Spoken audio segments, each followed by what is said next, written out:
नमस्कार.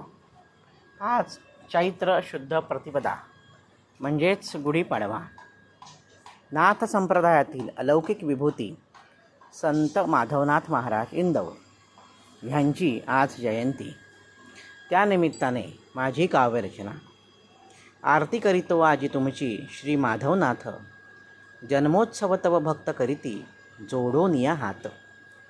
मथुरा मल्हार दाम्पत्य ईश्वरोपासना करीती, मथुरे गृहे भिक्षेस्तव एक सत्पुरुष येते. मथुरेचे दिव्य तेज पाहुनी वचन बोलती, लोकोद्धारक पुत्र होईल पूज शिव पार्वती. मल्हार मथुरा येती चित्रकूट करवीर, मथुरा घाली प्रदक्षिणा विठ्ठलनाथ मठास. प्रसूती वेदना होऊन देतसे सकल पुत्र जन्मास. माधव ऐसे ठेविले दिव्य पुत्राच्या नावास. कुशाग्र बुद्धी असे बालपणी बहुत माधवाची, भेट होत असे माधव अन देव मामलेदारांची. देव वदती माधव मातेसी, गुरुपरंपरा गादीची. गादी चालवी बालमाधव विठ्ठलनाथांची.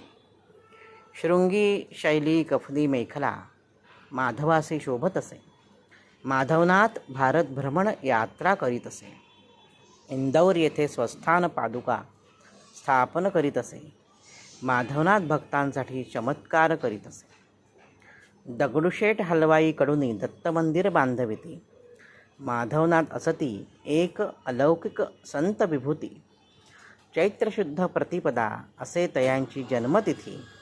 वैभव होतो नतमस्तक श्री सद्गुरु चरणांवरती. श्री सद्गुरवे नमः. श्री सद्गुरवे नमः. श्री सद्गुरवे नमः.